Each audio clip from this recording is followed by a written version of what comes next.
যুদ্ধে রওনা দিলেন। তো ওই বহরে আব্দুল্লাহ ইবনে উবাই, আপনারা জানেন সে মদিনার সবচেয়ে বড় মুনাফিক ছিল। আব্দুল্লাহ ইবনে উবাইও ওই সাথে আছে। তো এক আনসারি সাহাবী এক মুহাজিরি সাহাবীর সাথে বাকবিতণ্ডতা শুরু হয়েছে, দুইজনের তর্ক শুরু করছে। তো তর্কের এক পর্যায়ে তারা দুজনই উত্তেজিত হয়ে গেছে, হতেই পারে। তো দুইজন উত্তেজিত হওয়ার পরে দনজন সাহাবীদের কাছে যায় বিচার দিছে। আনসারীরা বিচার দিছে আনসারীদের কাছে, মুহাজিরা বিচার দিছে মুহাজিরদের কাছে। তো আনসারী যে আব্দুল্লাহ ইবনে উবাইয়ের কাছে যায় বলছে যে এই মুহাজির আমাকে ধমক দিচ্ছে। তো তখনই আব্দুল্লাহ ইবনে উবাই রাগান্বিত হয়ে বললেন, মুহাজিরদের কি করে সাহস আনসারীদেরকে ধমক দেয়?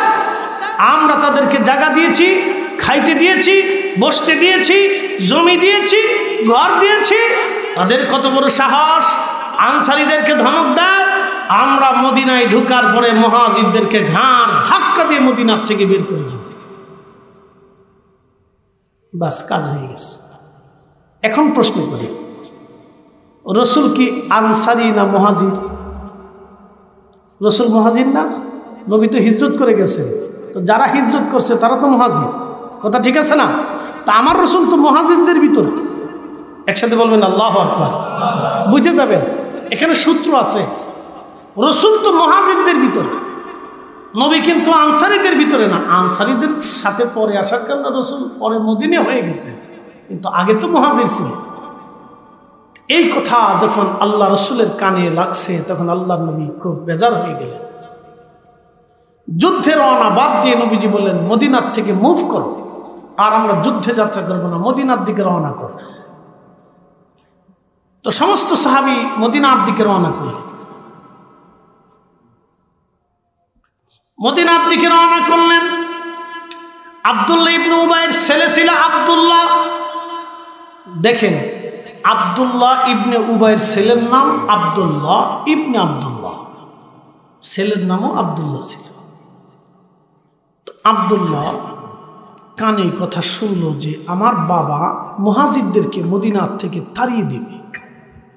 ঠিক তখনই ছেলের কলিজার ভিতরে ইশকে রাসূল দাও দাও করে জ্বলে উঠছে। আমার রাসূল মুহাজির, আমার বাবার কলিজায় কি করে সাহস মুহাজিরদেরকে মদিনার থেকে তাড়িয়ে দেবে? ছেলে ঘোড়া দাবড়িয়ে দ্রুত গতিতে মদিনার উপকণ্ঠে যেই রাস্তা দিয়ে মদিনায় ঢুকবে, রাস্তার সামনে ঢাল তলোয়ার অস্ত্রে শস্ত্রে সজ্জিত হয়ে দাঁড়িয়ে আছে। সাহাবীরা ধীরে ধীরে ধীরে ধীরে মদিনায় ঢুকে যখন তার বাবা সামনে আসছে তখন তলোয়ার টেনে বের করে বললেন, সামনে দাঁড়াও।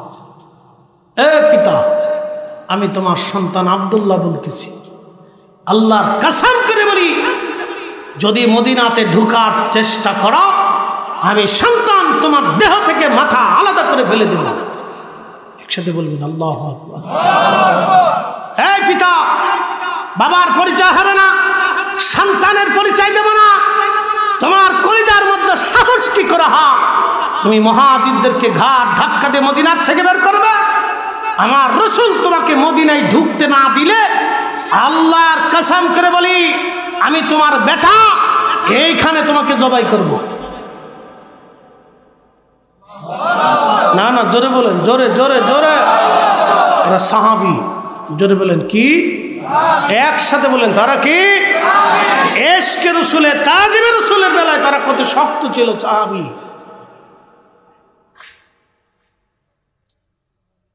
তাজিমে রাসূল, ইশকে রাসূলের বেলায় তাদের দিল কত শক্ত ছিল। এই পিতা, বাপের পরিচয় হবে না আজকে, তোমার দেহ থেকে মাথা ফেলে দেব। যদি রাসূল করিম তোমাকে মদিনায় ঢুকতে না দেয় আমি এইখানে তোমাকে জবাই করব। আর নবীজি ঢোকার অনুমতি না দেওয়া পর্যন্ত তুমি এইখানে দাঁড়িয়ে থাকবে। ছেলের কথা শুনে আব্দুল্লাহ ইবনে উবাই হতবাক হয়ে গেলেন। হায় হায় হায় হায়, আমার ছেলেটা আজ আমাকে মেরে ফেলতে চায়। বাবা হতবাক হয়ে মদিনার ভূকণ্ঠে দাঁড়িয়ে আছেন। আল্লাহর নবীর আদত ছিল যুদ্ধ থেকে ফেরার পথে সবার পরে আসতেন। সাহাবীদের ভিড় পড়ে গেল। কোন কোন সাহাবী মদিনার দিকে ঢুকতে শুরু করলেন। হাজার হাজার সাহাবী মদিনায় চলে গেলেন। নবীজি সবার পিছনে এসে দেখলেন ছেলে বাবারে দাঁড়া করায় রাখছে। খোলা তলোয়ার নিয়ে বাবা ছেলে দুইজনের সামনে দাঁড়ানো। নবী বললেন, আব্দুল্লাহ কি হয়েছে? বলে, ইয়া রাসূলুল্লাহ, আমার বাবার কত বড় সাহস হয় আপনাদেরকে মদিনার থেকে বের করে দিবে। আপনি অনুমতি দিলে বাবা মদিনায় ঢুকতে পারবে, নতুবা আমি আমার বাবার দেহ থেকে মাথা এখান থেকে ফেলে দেব। আমার বাবাকে মদিনায় ঢুকতে দেব না। একবার জোরে বলা যাবে কি আল্লাহু আকবার? তেলের গাড়ি তেলে চলে,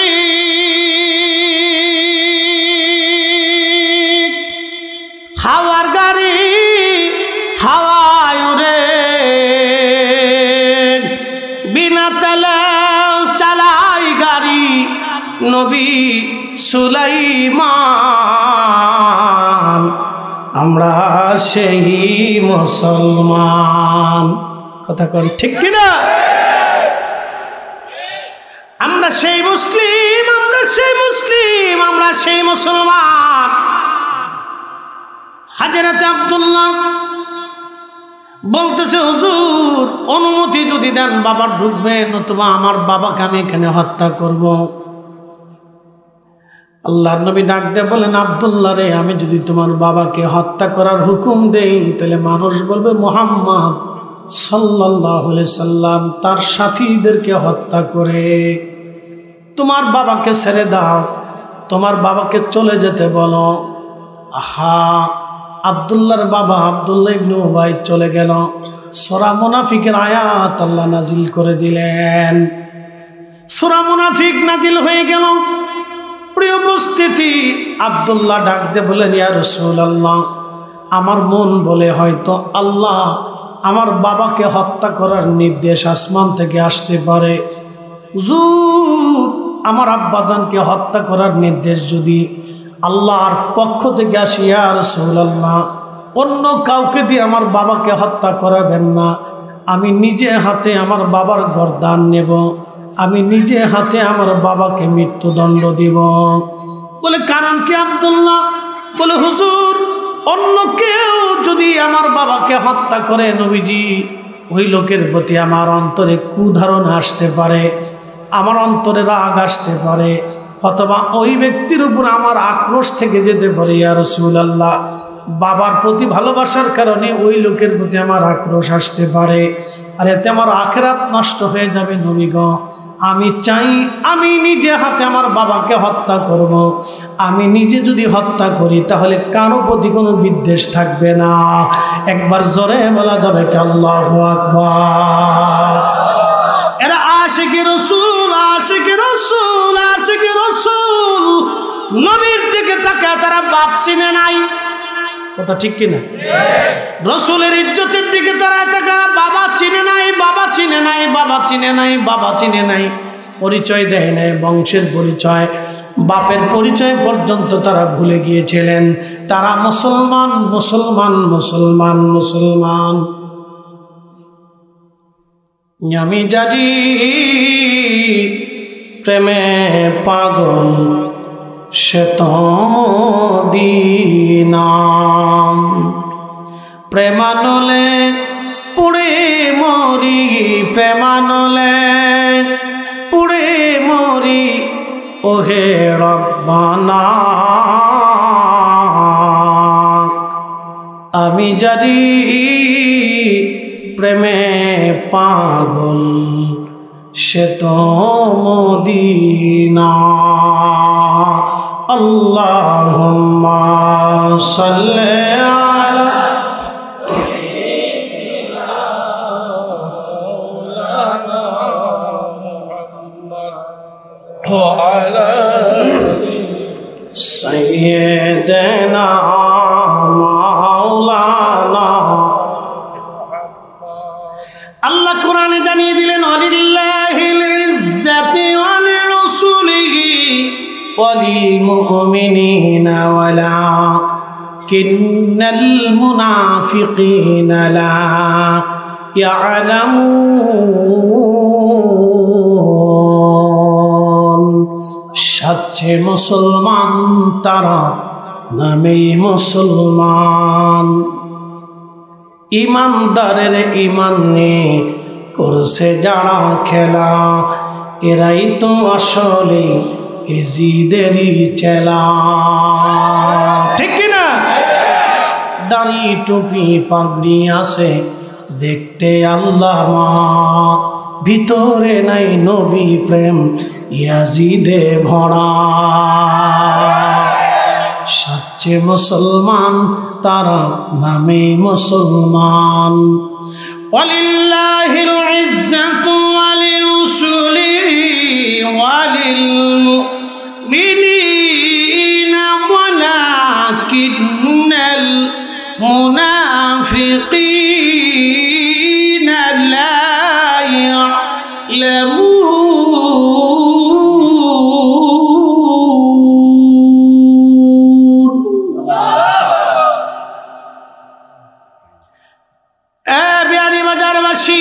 আল্লাহ ডাক দিলেন হুজুর ইজ্জত আমি আল্লাহর জন্য আপনি নবীর জন্য মুমিনদের জন্য যারা মুনাফিক আমি আল্লাহর শানও বোঝে না আপনি রাসূলের ইজ্জতও বোঝে না যারা মুনাফিক যার অন্তরে নেফাকি মুনাফিকি ঢুকেছে তারা আমার রাসূলের শান বোঝে না ইজ্জত বোঝে না এটাই চির সত্য চির বাক্য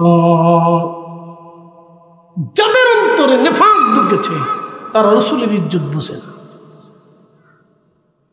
আপনি চিন্তা করেন একজন সাহাবী নিজের বাপকে জবাই দিতে গেছে আপনি তার কলিজা দেখতে পেরেছেন ইশকে রাসূল আমার রাসূলের বেইজ্জতি হয়ে যাবে বাবা বলে কি মদিনাতে বাবাকে মদিনার থেকে মুহাজিরদেরকে বাবা বের করে দিবে বাপের সাহস কত বড় আমার পিতার সাহস কত বড় বাপকে বলতেছে তোমার দেহ থেকে মাথা আলাদা করে ফেলে দেব এই বাবা সন্তানের পরিচয় আজকে হবে দাঁড়াও ওখানে সামনে দাঁড়িয়ে থাকবে নবী অনুমতি দিলে ঢুকতে পারবে নতুবা তোমার দেহ থেকে মাথা বিচ্ছিন্ন করে দেবে তখনই আল্লাহ সূরা মুনাফিকের আয়াতগুলি নাযিল করে তাফসীরের ভিতরে তার জীবনের ঘটনাগুলিকে লিপিবদ্ধ করে ইশকে রাসূলের পরিচয় দেওয়া হয়েছে সাহাবী এই জন্য রাসূল বলতেন আল্লাহ আল্লাহ আসহাবী আল্লাহ আল্লাহ আসহাবী আমার উম্মত আমার সাহাবীদের ব্যাপারে আল্লাহকে ভয় করবে আমার সাহাবীদের ব্যাপারে আল্লাহকে ভয় করবে লা তাত্তাখিযুহুম গারাদাম মিন বাদি আমার পরে তোমরা আমার কোন সাহাবী নিয়ে সমালোচনা করবে না বাজে কথা বলবে না তাদের ত্রুটি বিচ্যুতি খাতাগুলি বের করে তাদেরকে মন্দ বলবে না একসাথে বলা যাবে আল্লাহু আকবার তার সাহাবী প্রিয় বিয়ানীবাজারের মুসলমান খুব মনোযোগ দিয়ে কথাগুলি শুনে যাবে না রাসূলের একজন সাহাবী ছিলেন তার নাম জুলাইবিব ছোট্ট বেটে খাটে একজন সাহাবী ছোট্ট একজন সাহাবী ছিলেন জুলাইবিব রাদিয়াল্লাহু আনহু তিনি আমাদের দেশে দেখবেন কিছু বামন বেঠে মানুষ আছে বামন এদেরকে নিয়ে মানুষ মজা করে আনন্দ করে আসেন এরকম বামন বেঠে তো বেঠে মানুষ একে তো জুলাইবিব ছিলেন বেঠে 2 নম্বর তিনি ছিলেন নিগ্রো কালো 3 নম্বর তিনি ছিলেন পিতৃ পরিচয়হীন 4th নম্বর তিনি ছিলেন দরিদ্র পিতৃ পরিচয়হীন মানে বাবা মাহীন মানে ছোট্ট গেলে তিনি হারিয়ে গিয়েছিলেন কোথায় বাড়ি কোথায় ঘর কোথায় জমি কোথায় এলাকা কেউ জানতো না তার ঠিকানা ঘুরতে ঘুরতে ঘুরতে ঘুরতে আল্লাহ রাসূলের দরবারে এসে পড়লেন তিনি সবাই বিতাড়িত করে দিতে পারে আমার রাসূল তো তারাই দিতে পারে না আল্লাহর নবীর বাড়িতে জুলাইবিবকে নবী জায়গা দিয়ে দিলেন মসজিদে নববীর আহলে সুফফাদের মধ্যে নবীজি সাহাবীরা থাকতেন যাদের ঘর নাই বাড়ি নাই জমি নাই জমা নাই দেশ থেকে বিতাড়িত অঞ্চল থেকে বিতাড়িত বাবা মা থেকে বিতাড়িত পরিবার থেকে যারা বিতাড়িত হয়েছিলেন তারা আমার রাসূলের বাড়ি এসে থাকতেন খাইতেন আমার আসলে খাইতেন, না আসলে না খেয়ে থাকতেন। জুলাইবিব তাদের মধ্যে একজন সাহাবী ছিলেন। ধীরে ধীরে ধীরে ধীরে জুলাইবিব বড় হয়ে গেলেন, যৌবনে পদার্পণ করলেন জুলাইবিব। আল্লাহর নবী বললেন, জুলাইবিব তোমার তো বিয়ে দেওয়ার দরকার, একটা সংসার প্রয়োজন। জুলাইবিব বলেন, ইয়া রাসূলুল্লাহ, আমি 1 নম্বরে কানো, 2 নম্বরে বেঠে, 3 নম্বরে আমি বংশ পরিচয়হীন, 4র্থ নম্বরে আমি দরিদ্র মানুষ, আমার কিচ্ছু নাই, কোথাও কোনো ঠিকানাও নাই। এই মদিনার কেউ আমার সাথে মেয়ের বিয়ে দিবে না।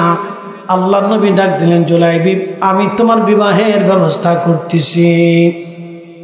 আল্লাহর নবী জুলাইবিবের জন্য বিবাহের পয়গাম দিলেন। মদিনার একজন আনসারী সাহাবী ছিলেন, ধনাঢ্য, তার গাড়িতে একজন পরমা সুন্দরী একটা মেয়ে ছিল। আল্লাহর নবী ওই আনসারীকে ডেকে বলেন, আনসারী তোমার মেয়েটাকে কি তুমি বিয়ে দেবা? আনসারী মনে করছে রসুল বিয়ে করতে চায়। বলেন, ইয়া রাসূলুল্লাহ, আপনি আমার সাথে আত্মীয়তা করবেন, আপনার সাথে আমার আত্মীয়তা হবে, এর চাইতে পরম সৌভাগ্য আমার জীবনে কি হতে পারে? হুজুর আপনি আমার আত্মীয়। প্রিয় নবী বললেন, সাহাবী আমি তোমার মেয়ে বিয়ে করব না, বরং আমার ছোট্ট সাহাবী জুলাইবিবের সাথে তোমার মেয়ের বিবাহ দিতে চাই। সাহাবী বললেন, হুজুর আমার স্ত্রী আছে, আমার বিবির সাথে পরামর্শ ছাড়া কোনো সিদ্ধান্ত দেব না। আল্লাহর নবীর মন বেজার হয়ে গেল। নবীজির মন বেজার হয়ে যাওয়ার পরে বললেন, সাহাবী ঠিক আছে, সিদ্ধান্ত তুমি জানাও। ওই সাহাবী বাড়ি চলে গেলেন, স্ত্রীকে ডাক দিয়ে বলেন, বিবিরে আমার, আল্লাহর নবী বলে দিয়েছেন তোমার মেয়ের ব্যাপারে নবী বিবাহের পয়গাম দিয়েছেন। মহিলা মনে করছে রসুল বুঝি আমার মেয়ে বিয়ে করতে চায়। তখনই ওই মহিলাকে স্বামী ডাক দিয়ে বললেন, বিবিরে আমার, রসুল বিয়ে করতে চায় না, বরং নবীর দরবারে যে গরিব জুলাইবিব সাহাবী আছে বামন, এই বেঠে সাহাবীর সঙ্গে নবী তোমার মেয়ের বিবাহ দিতে চায়।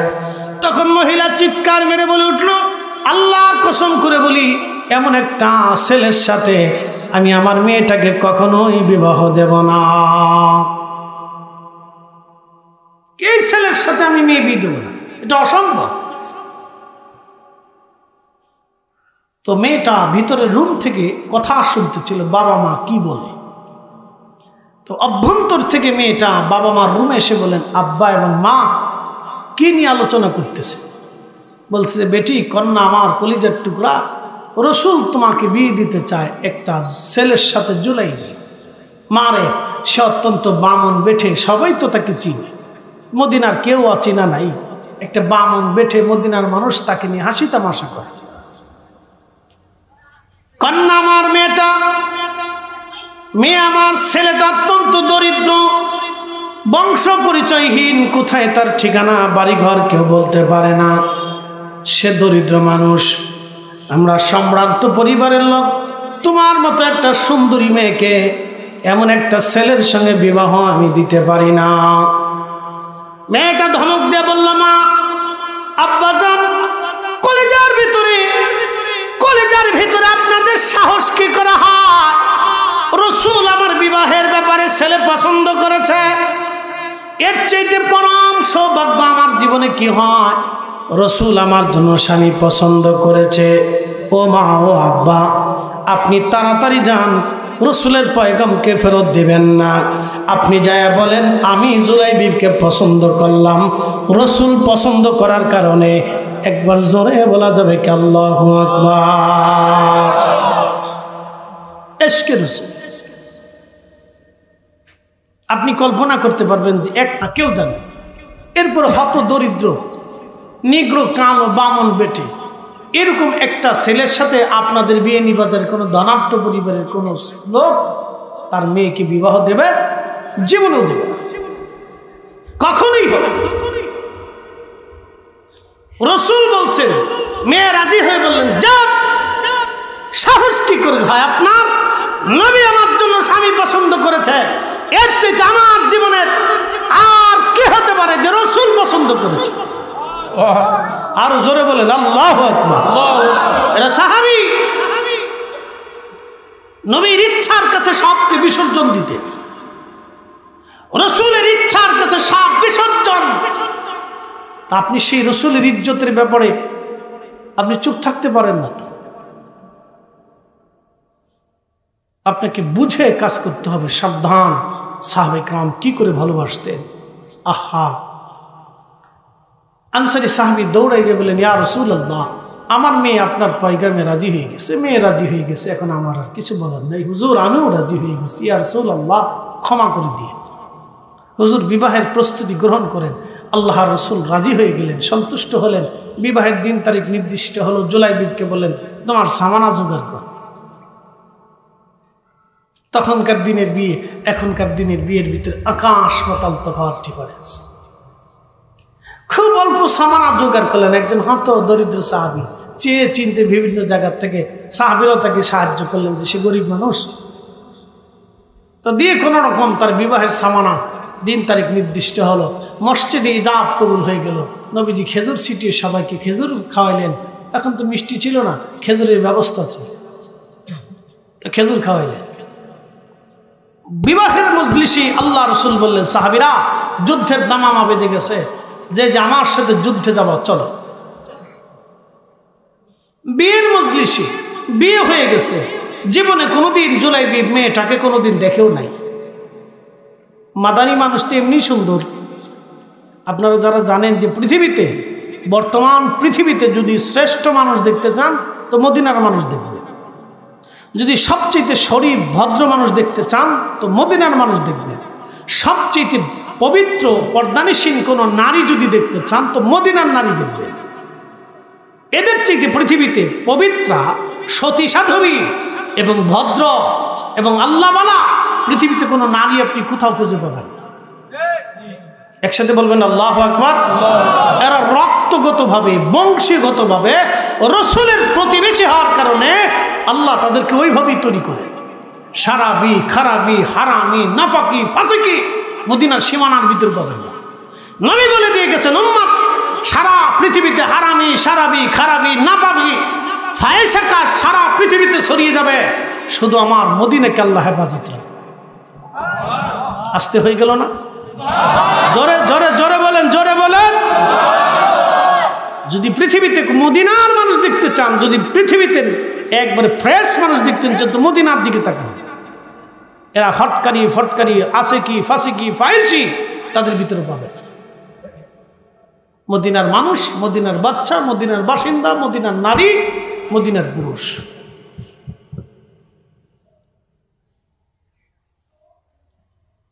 তো নবীজি বিয়ের মজলিসে বললেন, যুদ্ধের জন্য কে কে যাবে, চলো। জুলাইবিব রাদিয়াল্লাহু আনহু চিন্তা করলেন, রসুলের জন্য বিয়ে হলো, সংসারের রসুলের জন্য শ্বশুর বাড়ি যেয়ে লাভ কি? আল্লাহ রসুল যুদ্ধে থাকবে আর আমি শ্বশুর বাড়ি থাকবো, তা কি হয়?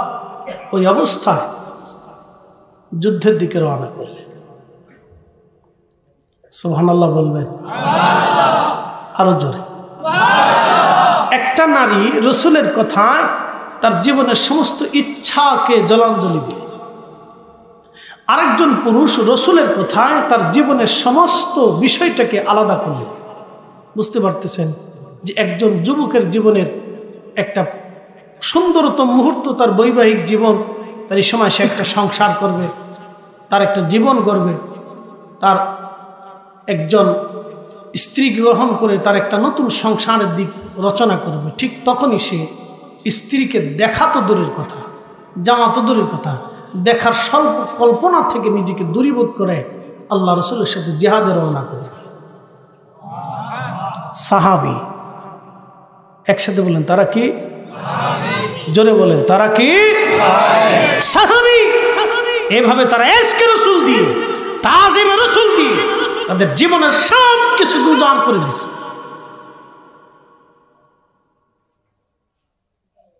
এই জন্য এই বিষয়গুলি আপনারা খুব বিচক্ষণতার সাথে দেখবেন। আল্লামা সাহেব কেবলা ফুলতুলি রহিমাহুল্লাহ এই বিষয়ে পৃথিবীর কাউকে ছাড় দেয় নাই কখনো। কি কথা বল না কেন, ঠিক কিনা? কাউকে কখনো উনি ছেড়ে দেন নাই। সে পৃথিবীর বাংলাদেশের যত বড় শক্তিমানই হোক, উনি কখনো ছেড়ে কথা বলেন। এটা ওনার আদত ছিল, এটা ইমানের পরিচয় ছিল, ইশকে রাসূলের পরিচয় ছিল। আমি দেখেছি পৃথিবীর যত বুজুর্গ ছিলেন তারা কখনো কোনোদিন ইশকে রাসূলের ব্যাপারে কাউকে ছাড় দেন নাই। ওনারা এইভাবে খুব কঠোর ছিলেন, খুব মজবুত হৃদয়ের অধিকারী ছিলেন, উহুদ পাহাড়ের মতো শক্ত ছিলেন। প্রিয় উপস্থিতি, হযরত জুলাইবি যুদ্ধের ময়দানে দিকে রওনা হয়ে গেলেন। ইমাম ইবনে কাসির তাফসীর ইবনে কাসিরের মধ্যে লেখেন, প্রচন্ড যুদ্ধ হলো, যুদ্ধে বহু সাহাবী শহীদ হয়ে গেলেন। হযরত জুলাইবি শহীদ হয়ে গেলেন। আল্লাহর নবী বললেন, সাহাবীরা তোমরা সমস্ত লাশগুলি যুদ্ধের ময়দান থেকে নিয়ে এসে তোমরা কাতার করে রাখো। সাহাবীরা রে, আমি সবাইকে আজকে দাফন কাফন করে কবরে চলে যাব মদিনায়। সমস্ত সাহাবীদের লাশ এনে কাতার করে রাখা হলো। নবীজি কাফনের কাফন উঠাইয়া একটা নজর দেখে দেখে রাখতে লাগলেন, কে কে আজ শহীদ হয়েছে। সবার লাশ দেখার পরে নবীজি দেখলেন জুলাইবিবকে খুঁজে পাওয়া যায় না। নবীজি বললেন, সাহাবীরা বলো আমার জুলাইবিব কোথায় আছে? সাহাবীরা বললেন, হুজুর সারা ময়দান তন্ন তন্ন করে তালাশ করেছি, আপনার জুলাইবিবের লাশ কোথাও খুঁজে পাওয়া যায় না। আল্লাহর নবী বললেন, সাহাবীরা সারা ময়দান আবার তন্ন তন্ন করে খোঁজো, আমার জুলাইবিব কোথায় আছে দেখো। সাহাবীরা ময়দানের একটা পাশে যায়, দেখলেন 60টা কাফেরের লাশ পড়ে আছে। ওই 60টা লাশের নিচে ছোট্ট বামন জুলাইবিব রাদিয়াল্লাহু আনহু পড়ে আছে। সাহাবীরা লাশের নিচ থেকে জুলাইবিবকে টেনে বের করে নিয়ে কাঁধে করে নিয়ে আসলেন। 60টা কাফেরকে জাহান্নামে পাঠাইয়া জুলাইবিব ওই লাশের নিচেই পড়েছিল, আমরা খেয়াল করি নাই। হুজুর আপনার জুলাইবিব শহীদ হয়ে গেছে। আল্লাহর নবীর সামনে জুলাইবিবকে রাখা হলো। নবীজি চোখের পানি ছেড়ে দিয়ে কেঁদে দিলেন, দাড়ি মোবারক ভিজে ভিজে পড়তেছিল। আর বললেন, সাহাবীরা এই মদিনার মধ্যে জুলাইবিব বাড়ি নাই, ঘর নাই, সংসার নাই, কোথায় তার পরিচয় কেউ জানে না। আমি রসুলের দরবারে সে বড় হয়েছে, আমি তাকে মদিনার সুন্দরী মেয়ে দেখে বিবাহ দিলাম। সে শ্বশুর বাড়ি না যে বিয়ের আসর থেকে আমি রসুলের সাথে জিহাদের ময়দানে আজকে শহীদ। সাহাবীরা রে, তোমরা সবার লাশ কাফন দাফন করবা, তোমরা কবর খনন করো আমার জুলাইবিবের জন্য। আমি রসুল নিজে কাঁধে করে নিয়ে আমার জুলাইবিবকে কবরের বিছানায় শুয়াইব। এ সবজ গম্বদ ওয়ালে मंजूर दुआ करना, जब वक्त न जहाँ आए आका दीदार अता करना, दीदार अता करना। मैं कब्र अंधेरी घबराऊंगा जब तन्हा में, कब्र अंधेरी में घबराऊंगा जब तन्हा, इमदाद मेरी करने आ जाना रसूल अल्लाह, इमदाद मेरी करने आ जाना रसूल अल्लाह। रोशन मेरी तुर्बत को लिल्लाह जरा करना, जब वक्त न जा आए आका दीदार अता करना, दीदार अता करना।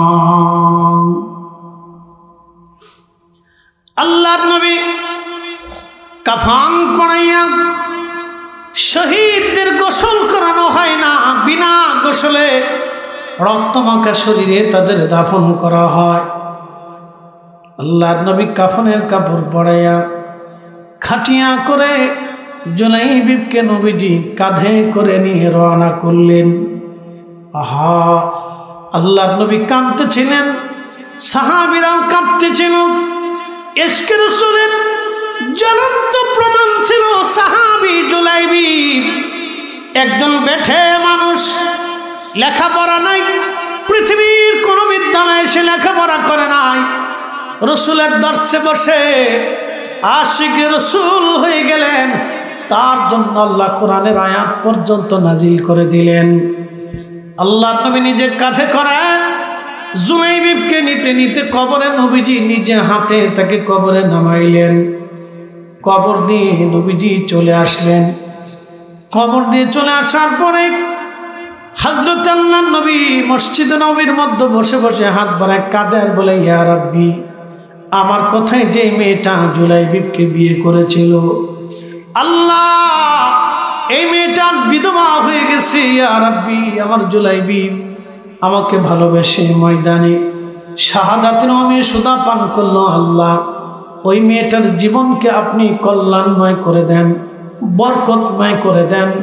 আল্লাহ তার জীবনকে কষ্টময় করবেন না, তার দুনিয়া আখিরাতকে কল্যাণময় করে দেন, দুনিয়া আখিরাতকে বরকতময় করে দেন। রসুলের দোয়া কবুল হয়ে গেল। সারা মদিনার থেকে হাজার হাজার পরিবার থেকে বিবাহের পয়গাম আসে, ইয়া রাসূলুল্লাহ, আপনি যেই মেয়ের বরকতের জন্য দোয়া করেছেন ওই মেয়েটা আমাদের সংসারে দিয়ে দেন।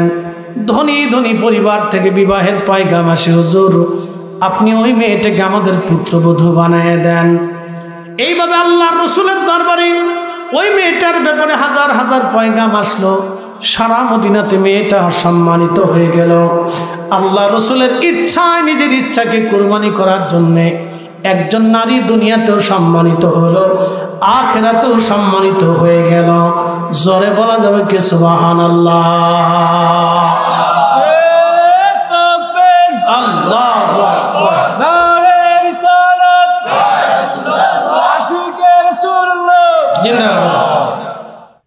রব্বুল আলামিন প্যারা হাবিবের মেরাজের জন্য আসমানে আল্লাহ আলাদা একটা দরজা বরাদ্দ করে রাখলেন। পৃথিবীতে আর কারোর জন্যই দরজা বরাদ্দ না। জিবরাইল আমিন একটা দরজা দিয়ে বারবার ওহী নিয়ে আসতেন। আল্লাহ বলেন, ওয়াস-সামাই যাতিল বুরুজি ওয়াল ইয়াউমিল মাউউদ। ওয়াস-সামাই যাতিল বুরুজ, বুরুজ বিশিষ্ট আকাশের কসম করি। বন্ধু, এই আয়াতের তাফসীর করতে যা মুফাসসিরিনে کرام দুই ভাগে বিভক্ত হয়েছে।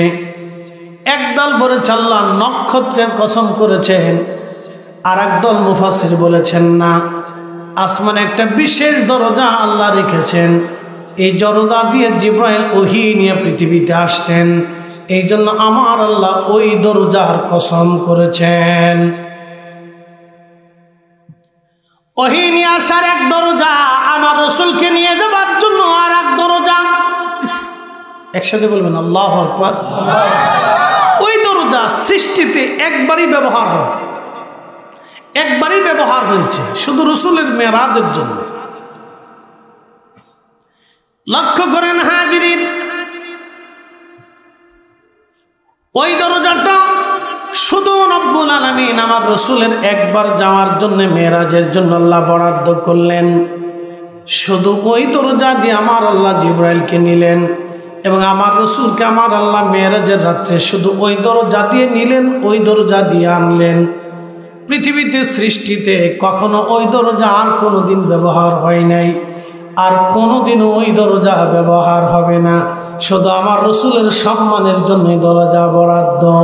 একবার জোরে বলা যাবে কি আল্লাহু আকবার। এখন আপনি বুঝেন তো রাসূলের আল্লাহর হাবিবকে কি করে আমাদের সম্মান দেওয়া উচিত। অনেকে বলে থাকেন যে হুজ্জত কি, দলিল কি। আমি বলি রাসূল তো নিজেই হুজ্জত, নবী তো নিজেই হুজ্জত। বলে কি কারণে? আশহাদু আল্লা ইলাহা ইল্লাল্লাহ, এর পরের শব্দটি আশহাদু আন্না মুহাম্মাদুর রাসূলুল্লাহ।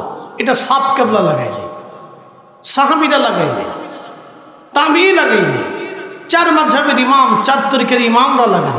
তো কে লাগিয়েছেন? যিনি মালিক তিনি লাগিয়েছেন, যে আমি আল্লাহর নামের পরেই আমার রসুলের নামটা আজানে আজানে একামতে উচ্চারিত হতেই থাকবে। একসাথে বলবেন আল্লাহু আকবার। আচ্ছা, ঢাকার আজানের সময়ের সাথে কি সিলেটের আজানের সময়ের মিল আছে? ঢাকার আজানের মাগরিবের আজানের সময়ের সাথে কি ঠাকুরগাঁর আজানের মিল আছে? ঢাকায় যখন আজান হয় মাগরিব, ঠাকুরগাঁয় তার 5 মিনিট পরে। ঠাকুরগাঁ থেকে কলকাতা আরো 3 মিনিট পরে। কলকাতা থেকে আপনি যত পশ্চিমের দিকে যাবেন তত আজানের টাইম গড়াইতে থাকি, পিছিয়ে থাকি। এর অর্থ হলো সারা পৃথিবীতে সব সময়ের জন্য প্রত্যেক ঘন্টার ভিতরে কোথাও না কোথাও আজান চলমান আছে। একসাথে বলবেন আল্লাহু আকবার। আবার বলি, সৌদি আরবে যখন মাগরিব হয় তখন বাংলাদেশে মাগরিব হয় না। সৌদি যখন জোহর হয় তখন বাংলাদেশে জোহর হয় না। সৌদি যখন আসর হয় বাংলাদেশে আসর হয় না। সৌদি আরব যখন এশা হয় ভারতে তখন এশা ওইরকম হয় না। পাকিস্তানে ওই সময় হয় না, আফগানিস্তানে ওই সময় হয় না, উজবেকিস্তানে ওই সময় হয় না, চীনে ওই সময় হয় না, রাশিয়াতে ওই সময় হয় না, আমেরিকাতে ওই সময় হয় না, মধ্যপ্রাচ্য ওই সময় হয় না। ডিফারেন্স 10 মিনিট, 20 মিনিট, 20 মিনিট, আধা ঘন্টা ডিফারেন্স।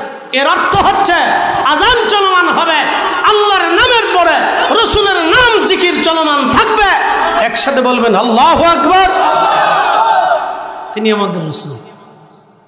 আল্লাহ এমন এক সিস্টেম করে দিলেন যে আল্লাহর পরে রসুলের নাম উচ্চারিত হতেই থাকবে।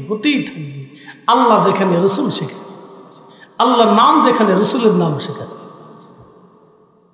এটা হতভাগা ছাড়া অন্য কেউ বুঝতে পারে না। শুধু হতভাগারা এটা বুঝে না, যাদের বুলন্দ নসিব তারা বুঝে।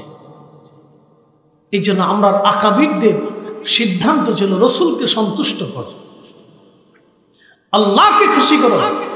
যদি করতে চাও তো রসুলকে খুশি করো। আল্লাহকে যদি পাইতে চাও তো রসুলকে আগে পাও। আল্লাহকে যদি ভালোবাসতে চাও তো রসুলকে মহাব্বত আগে করো। আল্লাহকে যদি খুঁজতে চাও তো নবীর ইত্তেবা আগে করো। আল্লাহর জন্য জীবন দিতে চাইলে রসুলের জন্য আগে দাও। এই জন্য সাহাবে কেরাম দেখতেন আগে রসুলের জন্য সাহাবে কেরাম নিবেদিত থাকতেন। আচ্ছা, প্রশ্ন করি, আবু বকর সিদ্দিকের রাদিয়াল্লাহু আনহুর কন্যা আমাদের আম্মা জান আয়েশা সিদ্দিকা রাদিয়াল্লাহু আনহার বয়স 5 বছর, প্রিয় নবীজির বয়স 50 আপ। আচ্ছা বলেন তো, 5 বছরের একটা কন্যাকে আপনি কি 50 ঊর্ধ্ব একজন ব্যক্তির সাথে শাদী দিবেন? পৃথিবীর কোনো বাবা দেবে না। কথা ঠিক আছে না ভাই? পৃথিবীর কোনো বাবা দেবে না। কিন্তু আম্মাজান আম্মাজান আয়েশা সিদ্দিকা রাদিয়াল্লাহু আনহার ব্যাপারে আবু বকর সিদ্দিক রাদিয়াল্লাহু আনহু রাসূলকে বলতেছিলেন, ইয়া রাসূলুল্লাহ, আপনি আয়েশাকে বিয়ে করেন। তো প্রিয় নবী বললেন, আবু বকর সে তো ছোট্ট। বলি, ইয়া নবী আল্লাহ, ছোট বড় বুঝি না, আপনি আয়েশাকে বিয়ে করলে আপনার সাথে আমার আত্মীয়তার সম্পর্ক হবে। আমি চাই আমি রসুলের আত্মীয় হব, রসুল আমার আত্মীয় হবে। কলিজার থেকে একজন ব্যক্তিকে কতটা মহাব্বত করলে প্রায় সমবয়সী। আবু বকর এবং আমাদের নবী প্রায় সমবয়সী প্রায় একজন ব্যক্তিকে কতটুকু দিল দিয়ে ভালোবাসলে তার নিজের 5 বছরের একটা ছোট্ট কন্যাকে বিয়ে দিতে চায়। তারা জানতেন যে রসুল পাইলে আল্লাহ পাওয়া হবে, রসুল খুশি করলে আল্লাহকে খুশি করা হবে। এখান থেকে আমাদের অনেক কিছু বুঝার আছে। তারা শুধু বাহিরের খেদমত করতেন না, আল্লাহ রসুলের ঘরের ভিতরের খেদমতের জন্য আম্মা জানকে শাদী দিয়ে দিলেন। পৃথিবীর কোনো বাবা এটা করবে না যে 50 ঊর্ধ্ব একটা লোকের কাছে 5 বছর একটা মেয়েকে বিয়ে দিবে। কোনো বাবা এটা করবেই না, মরে গেলেও না, ভিক্ষা করে খেলেও না। বাবাটা যদি ভিক্ষা করে খায় তাও দেবে না। তো না, এটা হতেই পারে না, আমার মেয়ের জীবনটা আমি নষ্ট করতেই পারি না। প্রিয় উপস্থিতি, হাজিরিন, এইগুলি ছিল হুব্বে রাসূল। শানের সালাতটাকে আল্লাহ রাব্বুল আলামিন এতটাই মর্যাদা দিয়েছেন, প্রত্যেক আযানে একামতে পৃথিবীর সব স্থানে একসাথে নামাজ শুরু হয় না। দেখবেন পৃথিবীর সব মসজিদে একসাথে নামাজ হয় না। এর অর্থ হচ্ছে সর্বসময়ে সর্বমুহূর্তে আল্লাহর নামের পরে আমার রসুলের নামখানা জড়ানো রেখে দিয়েছেন আল্লাহ। কুরআনুল কারীমে রব্বুল আলামিন চমৎকার করে জানাই দিলেন, ওয়ারাফা'না লাকা যিকরাক। নবী গো, আমি আপনার জিকিরকে সমুন্নত করেছি, মর্যাদাপূর্ণ করেছি। ইয়া রাসূলুল্লাহ, ও সিলেটবাসী মনোযোগ দিবেন। বিয়ানীবাজারের মুসলমান, রব্বুল আলামিন আয়াত নাজিল করার পরে তাফসীর আবু হাতিমের মধ্যে আসছে, তাফসীরে তাবারির মধ্যে আসছে, জিবরাইল এসে গেলেন। ইয়া রাসূলুল্লাহ, আয়াতের মর্ম অর্থ কি আপনি জানেন? আল্লাহর নবী জবাব দিলেন, আল্লাহু আলাম, আমার রব আমার আল্লাহ ভালো জানে। ঠিক তখনই জিবরাইল ডেকে বললেন, হুজুর, রব্বুল আলামিন আল্লাহ কোরআনের আয়াত নিজে নাজিল করেছেন, তাফসীর আমার আল্লাহ পাক জানিয়ে দিয়েছেন, ইজা যুকিরতু যুকিরতা মাই, আমি আল্লাহর জিকির যেখানে হবে আপনি নবীর জিকিরও সেইখানেই হবে। একবার জোরে বলা যাবে কি আল্লাহু আকবার? এজন্য নারে তাকবীর যেখানে হবে, নারে রিসালাত সেখানেই হবে। কথা বলে ঠিক না বেঠে? নারে তাকবীর যেখানে, নারে রিসালাত সেখানে, আল্লাহর জিকির যেখানে হবে, নবীর দুরূদ সেইখানেই হবে। কথা বলে। অথচ আমাদের দেশে একদল দেখবেন দুরূদ পড়তে তাদের অনেক বড় অনীহা, কোন রকম দুরূদ ইব্রাহিম একবার পড়িয়া শেষ করে দেয়। তারপর মনে হয় যে খুব কষ্ট করে দুরূদ ইব্রাহিমটা পড়তেছে, খুব কষ্ট হচ্ছে। আমি এরকম মাহফিলে দেখছি যে দুরূদও পড়ে না, দুরূদ ইব্রাহিমও পড়ে না। আমি এরকম বক্তাও দেখছি। সি সি সি সি সি, লজ্জা করা উচিত। এদের শরম লজ্জা কুত্তার লজ্জার চাইতে বেশি লজ্জাশীল হয়ে গেছে এরা। এদের লজ্জা করা উচিত। যেই রসুলের জন্য দিন পেয়েছি, ঈমান পেয়েছি, মসজিদ পেয়েছি, কালিমা পেয়েছি, আখিরাতে নাজাত হব, তার দুরূদে যদি মাহফিলে পড়তে হয় বক্তার লজ্জা হয়, এই সমস্ত বক্তাদেরকে মাহফিল থেকে বয়কট করা উচিত। কথা বলে ঠিক না? এই মাহফিল কি, এই মজলিস কি আমরা দিয়েছি না রসুলের কারণে হচ্ছে? আল্লাহ কি নিজে নিজে পরিচয় দিয়েছেন না রসুলের মাধ্যম দিয়ে দিয়েছেন? রসুলের মাধ্যম দিয়ে পরিচয় আল্লাহ দিয়েছেন। আল্লাহর পরিচয় কে জানতো? মক্কার কাফেররা জানতো, আবু বকর জানতো, ওমর জানতো, উসমান জানতো, আলী জানতো, তালহা, জুবাইর, আব্দুর রহমান ইবনে আউফ, সাদ বিন আবি ওয়াক্কাস, আবু উবাইদা ইবনে জাররাহ, আবু হুরায়রা, আবু সাঈদ খুদরি রিদওয়ানুল্লাহি তাআলা আজমাইন কেউ জানতো না। সবাই আল্লাহর পরিচয়হীন ছিল। নবী আসলেন, আল্লাহর পরিচয় তুলে ধরলেন। সাহাবে কাম বললেন কি করে হয়? রসুল করিমের মুজিজা দেখলেন, আল্লাহর নবীর চরিত্র দেখলেন। রসুল দেখে তারা বুঝতে পারলেন, হ্যাঁ, উনি জীবনে মিথ্যা বলে নাই, কখনো মিথ্যা বলতে পারে না। উনি ঠিক, উনার আল্লাহ ঠিক, ওনার রাব ঠিক, আখিরাত ঠিক, উনি যা বলেছে তাই ঠিক। তো ওনার দরুদ যদি জমিনে না হয়, মাহফিলে না হয়, তো হবে কোথায়? কি কথা ঠিক আছে না? ওনার দরুদ যদি মাহফিলে না হয় তো কোথায় হবে? আমি এরকম বক্তা দেখছি যে দরুদ শরীফ পড়ে না, এই খুতবা শেষ করার পরে একটু জিকির করে ওয়াজ শুরু করে দেয়। চিন্তা করলাম, সর্বনাশ। এইভাবে যদি আগামী দিনগুলি চলতে থাকে তাহলে উম্মতের জন্য ভয়াবহ অশনি সংকেত উম্মতের জন্য আসতেছে। এই জমিন থেকে তারা দরুদ বন্ধ করে দিতে চাচ্ছে, অথচ আল্লাহ নিজে চালু রেখেছেন। আল্লাহ নিজে চালু রেখেছেন, ফেরেশতা দিয়ে চালু রেখেছেন। 24 ঘন্টাতে আল্লাহর হাবিবের রওজা মুবারকে 1,24,40,000 ফেরেশতা নাজিল হয়ে রওজা শরীফ ঘিরে ধরে তার আল্লাহর হাবিবের দুরুদ সালাম, দুরুদ তাসলিম পড়তে থাকে। 1 সেকেন্ডের জন্য বন্ধ হয় না। একসাথে বলা যাবে সুবহানাল্লাহ। এই জন্য আপনি দেখবেন আমরা রাকাবীর যারা ছিলেন, আল্লাহু আকবার, তাদের দিল উত্তম দিল বলা ছিলেন। আপনি একটু দেখেন তো, আহলে সুন্নাত ওয়াল জামাতের আকীদা ছাড়া কোন ওলির জন্ম পৃথিবীতে হয়েছে? আমাকে দেখান না। বর্তমান সারা পৃথিবী খুঁজে দেখেন, আহলে সুন্নাত ওয়াল জামাতের আকীদা ছাড়া কোন মা ওলির জন্ম দিতে পারে নাই।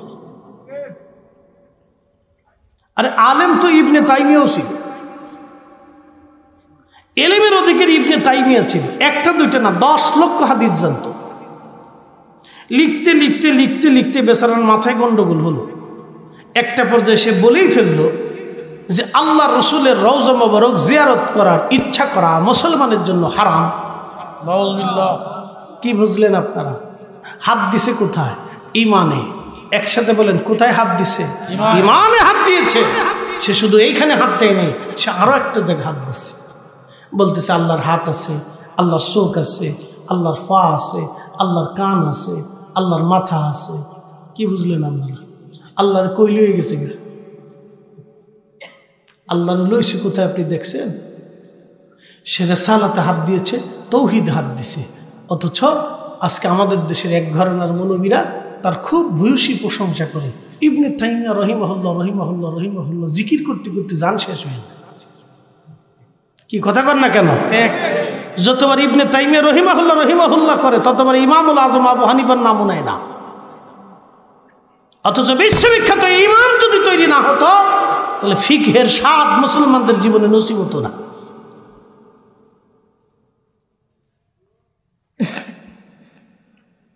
প্রিয় বিয়ানীবাজারের মুসলমান, শানে রিসালাতের বিষয় আমি আপনাদেরকে বলতেছি। আমাদের দেশে আর এক দল তৈরি হয়েছে, সিলেটে দিন দিন বাড়তেছে, লন্ডনে বাড়তেছে। আমি এবছর হজে যাওয়ার পরে মিনার প্রান্তরে আমি রসুলের শান বলতে যাওয়ার পরে লোকটা বাধা দিয়ে বলল মিনার প্রান্তরে। তখন আমি একটা ধমক দিয়ে বললাম, বেটা বেয়াদব, দুশমনে রসুল বের হয়ে যা। তো কি মিনা প্রান্তরে কে আসতে বলেছে বেটা বেয়াদব? এই মিনার প্রান্তরে পেয়েছি রসুলের জন্যে, আরাফা বুঝেছি রসুলের জন্যে, হজ বুঝেছি রসুলের জন্যে, আল্লাহকে সেজদা দেওয়াটা বুঝেছি রসুলের জন্যে। রসুলের শানই যদি জমিনে না থাকে তো থাকবেটা কি? ওই নবীর শানই যদি জমিনে ভুলণ্ঠিত হয় তো মুসলমান বেঁচে থেকে লাভ কি? কথা কন না কেন? ওই নবীর ইজ্জত যদি জমিনে ভুলণ্ঠিত হয় তাহলে মুসলমানের বেঁচে থেকে লাভ কি? ও বাজান, খুব মনোযোগ দিয়ে কথাগুলি শুনবেন। একজন লোক সারা বছরে নামাজ পড়ে না, সারা বছরও সে রোজা রাখে না। আরেকজন লোক সারা বছর নামাজ পড়ে, সারা বছর রোজা রাখে, কিন্তু লোকটার বিশ্বাস আল্লাহর নবীর পিতা মাতা জাহান্নামী কাফের। আপনি বলেন কোনটা ঠিক হবে? একটা লোক সারা বছর নামাজ পড়ে না, সারা বছরও রোজা রাখে না, সে আল্লাহর হক নষ্ট করছে। আরেকজন লোক এসে সারা বছর নামাজ পড়ে, সারা বছরও রোজা রাখে, কিন্তু সে রসুলের হক নষ্ট করে। এখন দাড়ি পাল্লাতে কোনটার ওজন বেশি হবে, কোনটা হালকা হবে, আপনি বিবেক দিয়ে বুঝে যান। প্রশ্ন সূক্ষ্ম, ওয়াজও সূক্ষ্ম, বুঝটাও সূক্ষ্ম। যদি বুঝতে পারেন তাহলে অনেক কিছু বুঝতে পারবেন, যদি বুঝতে না পারেন তো কিছু বুঝবেন না। এক কথা মনে রাখবেন, হালাল খাবার ব্যতীত ইবাদত কবুল হয় না, ওযু ব্যতীত নামাজ হয় না, ঈমান বিশুদ্ধ না হওয়া ব্যতীত মুসলমান জান্নাতে যাবে না। কি কথা কন না কেন? ঈমান বিশুদ্ধ না হওয়া পর্যন্ত মুসলমান জান্নাতে যাবে না। হাজার বছর ইবাদত হতে পারে, হাজার বছরের জিকির হতে পারে, হাজার বছরের তাহাজ্জুদ হতে পারে, শানে রাসালাতে কেউ যদি গুস্তাখি করে হাজার বছরের ইবাদত 1 সেকেন্ডে শেষ হয়ে যাবে। আহা, কথা বুঝে যাওয়াটা জরুরি। আল্লাহ জানিয়ে দিলেন, লা তারফাউ আসওয়াতাকুম ফাওকা সাওতিন নবী ওয়ালা তাজহারু লাহু বিল কওলি কাজাহরি বা'দিকুম লিবা'দিন আন তাহবাতা আমালুকুম। একটা কথা মনে রাখবেন, আকাশ ভেঙে যাবে, জমিন পড়ে যাবে, সাগর শুকিয়ে যাবে, আল্লাহর কালামের কোনো পরিবর্তন হবে না, কোরআনের কোনো পরিবর্তন হবে না, কোরআন যা বলে দিয়েছে তাই ঠিক হবে। আল্লাহ রসুলের সঙ্গে কেউ যদি বেয়াদবি করে 1000 বছর ইবাদত হলেও 1 পয়সার মূল্য সে পাবে না। আল্লাহ বলেন আং তাহবাতা আমালুকুম, তার তাহাজ্জুদ ধ্বংস হবে, তার সালাত ধ্বংস হবে, তার রোজা ধ্বংস হবে, তার হজ ধ্বংস হবে, তার ঈমান ধ্বংস হবে, তার নামাজ ধ্বংস হবে, তার ইবাদত ধ্বংস হবে, তার দান সদকা ধ্বংস হবে। তার কোনো কিছুই আল্লাহর দরবারে মঞ্জুর হবে না, হবে না, হবে না, হবে না। ইন্নাল্লাযীনা ইউযুনাল্লাহু ওয়া রাসূলাহু লা'নাহুমুল্লাহু ফিদ দুনিয়া ওয়াল আখিরাহ। আল্লাহ বলে দিলেন যে আল্লাহকে কষ্ট দেয়, আমার রসুলকে কষ্ট দেয়, হাবিব আমি আল্লাহ থেকে বলে দিলাম তার দুনিয়া ধ্বংস হবে, আখিরাত ধ্বংস হবে। আমি আল্লাহর পক্ষ থেকে তার উপরে লানত, দুনিয়াতে লানত, আখিরাতে লানত। তার জিন্দেগির আমল বরবাদ হবে, আখিরাত ধ্বংস হয়ে যাবে। শানে মুস্তাফাতে কেউ যদি বেয়াদবি করে তার আখিরাত ধ্বংস হবে, দুনিয়া ধ্বংস হবে, আখিরাত শেষ হয়ে যাবে, দুনিয়া শেষ হবে। হেরেমে বসে নামাজ পড়লেও কাজ হবে না, মাকাম ইব্রাহিম 40 বছর সালাত আদায় করলেও কাজ হবে না, কাবা শরীফের গিলাফ দিয়েও যদি তাকে কবর দেওয়া হয় তাও কাজ হবে না, হুজুর গাউসে পাকের মাজারের গিলাফেও যদি কবর দেওয়া হয় তাও কাজ হবে না, জান্নাতুল বাকির মাটি এনেও যদি কবরে দেওয়া হয় তাও কাজ হবে না, জান্নাতুল বাকিতেও যদি তাকে কবর দেওয়া হয় তাও কাজ হবে না। কথা একবারে পরিষ্কার, আল্লাহ নিজে বলে দিয়েছেন লানাহুমুল্লাহু ফিদ দুনিয়া ওয়াল আখিরাহ। দুনিয়াতেও লানত, আখিরাতেও লানত। এই কথা সারা জীবন ব্রেনে রাখবেন, সারা জিন্দেগি ব্রেনে রাখবেন। যারা গুস্তাখ রাসূল, শানে রিসালাতে আল্লাহর হাবিবের সাথে বেয়াদবি করে, সে যেই হোক, আপনাকে তাকে মানা যাবে না, প্রশ্রয় দেওয়া যাবে না, তার জন্য অর্থ ব্যয় করা যাবে না, সময় ব্যয় করা যাবে না, তার পক্ষ নিয়ে আপনি স্লোগান দিতে পারবেন না, তার পিছনে অর্থ ব্যয় করতে পারবেন না। 1 টাকা ব্যয় করলে 1 টাকা রসুলের ইজ্জতের বিরুদ্ধে ব্যয় হবে। 1 মিনিট সময় ব্যয় করলে 1 মিনিট সময় আল্লাহ রসুলের ইজ্জতের বিরুদ্ধে ব্যয় হবে। একটা মুহূর্ত ব্যয় করলে 1টা মুহূর্ত আল্লাহ রসুলের ইজ্জতের বিরুদ্ধে যাবে। আপনি যদি আপনার জীবনের 1টা কথাও ব্যয় করেন তো 1টা কথাও রসুলের ইজ্জতের বিরুদ্ধে যাবে। আর রসুলের ইজ্জতের বিরুদ্ধে যাওয়া মানে আপনার নিজের জীবনে ধ্বংস ডেকে আনা। মনে রাখবেন, কবরে যেতেই হবে, হাসরের ময়দানে দাঁড়াইতেই হবে। একটা কথা মনে রাখবেন, হাসরের ময়দানে রসুলের সামনে দাঁড়াইতে হবে।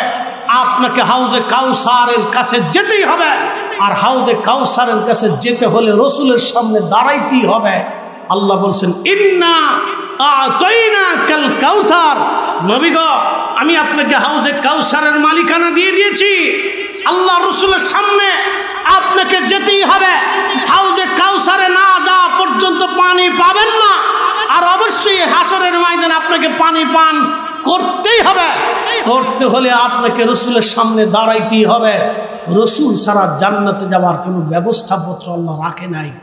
অতএব শানে মুস্তাফাতে কেউ যদি বেয়াদবি করে তার আখিরাত ধ্বংস হবে। যেন আমরা রাকাবীর যারা ছিলেন শানে মুস্তাফার জন্য লড়াই করেছেন, নারায়ে রিসালাত ইয়া রাসূলুল্লাহর জন্য আল্লামা সাহেব কেবলা ফুলতলি সৈয়দপুরের জমিনে মার খেয়েছেন। মারতে মারতে থেকে মুমূর্ষ করা হয়েছিল। মুমূর্ষ হালতে তিনি ইয়া রাসূলুল্লাহ বলে চিৎকার করেছিলেন। ইয়া রাসূলুল্লাহ স্লোগান জীবনের শেষ সময় পর্যন্ত তিনি ছাড়েন নাই। সেই দিনের রক্ত আল্লামা সাহেব কেবলা ফুলতলি রক্ত সেই দিন আল্লাহ বৃথা দেয় নাই। তার রক্তের বিনিময়ে সিলেটের জমিনে সুন্নিয়তকে আল্লাহ জিন্দা করেছেন। কথা বলেন ঠিক না বেটে?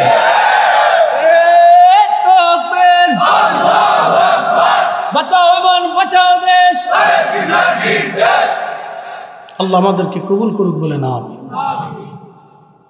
আপনাদেরকে বুঝতে হবে সেই দিন তার রক্ত ঝরানোর বদৌলতে আল্লাহ জমিনটাকে রিসালাতের স্লোগান দিয়ে ভরে দিয়েছে। এই জন্য জমিনের রন্দে রন্দে রিসালাতের স্লোগান ছড়িয়েছে। রক্ত দিয়েছিলেন একদিন। একসাথে বলবেন আল্লাহু আকবার। মুমিনের রক্ত বৃথা যায় না। কথা বলে ঠিক না বেঠে? মুমিনের রক্ত বৃথা যায় না। আশিক রাসূলের রক্ত বৃথা যায় না। প্রিয় সিলেটবাসী, বিয়ানীবাজারের মুসলমান, শানে মুস্তাফা আমাদেরকে বুঝেই কবরে যাওয়াটা জরুরি। এই জন্য সাহাবীরা এ ব্যাপারে অত্যন্ত সতর্ক ছিলেন। প্রত্যেকজন সাহাবী এতটাই সতর্ক, নবীজি যদি কোনো বিষয়ে প্রশ্ন করতেন সাহাবীরা বলতেন আল্লাহু ওয়া রাসূলুহু আলাম, আল্লাহ জানে নবী জানে, আল্লাহ জানে নবী জানে। কোন সাহাবী একটা বারের জন্য বলে না আল্লাহু আলাম, আল্লাহ ভালো জানে। তাওহীদ এবং রিসালাতটাকে সাহাবে কেরামে একসাথে রাখতেন। সাহাবীরা জানতেন রাসূল কোন বিষয়ে প্রশ্ন করেছেন এটা আল্লাহর পরেই যিনি জানবেন তিনি আমাদের নবী। খুব জটিল মাসালা। প্রিয় নবীজি প্রশ্ন করলেন সাহাবীরা, সূর্য কোথায় যে ডুবে যায় তোমরা কি জানো? সাহাবীরা বলেন আল্লাহ রাসূল আলাম। আয়েশা তুমি কি জানো কবরে কি হবে? আল্লাহ রাসূলুহু আলাম। আবু বকর আপনি কি জানেন এই বিষয়টা কি? আল্লাহ রাসূলুহু আলাম। ওমর তুমি কি জানো হাশরের ময়দানে কি হবে? আল্লাহ রাসূলুহু আলাম। আল্লাহ জানে নবী জানে, আল্লাহ জানে নবী জানে। ১৬ লক্ষ সাহাবী সেই দিন শুধু আল্লাহর উপরে ছেড়ে দিতেন না, আল্লাহর সাথে সাথে আমার রাসূলের নাম লিখে দিতেন। এই জন্য হাসান বিন সাবিত রাদিয়াল্লাহু আনহু কবিতার ছন্দে ছন্দে নবীর প্রশংসা করেছেন। ইন্নাকা উলিতা মুবাররান মিন কুল্লি আইব কাআন্নাকা কদ খুলিকতা কামা তাশা ওয়া দাম্মাল ইলাহু ইসমান নবী বিইসমিহি ইযা ক্বালা ফিল খামসিল মুয়াজ্জিন নাশাহাদ ওয়া শাক্কালাহু লিউদিল্লাহু ফাজুল আরশি মাহমুদুন ওয়াহাজা মুহাম্মদ। যার কারণে জগত সৃজন রে দেখো চন্দ্র সূর্য তারা শূন্য ভরে আসে অচল নিশ্চলে ধরা ধরে নবী পদবিনে ভাব সবই মিশে।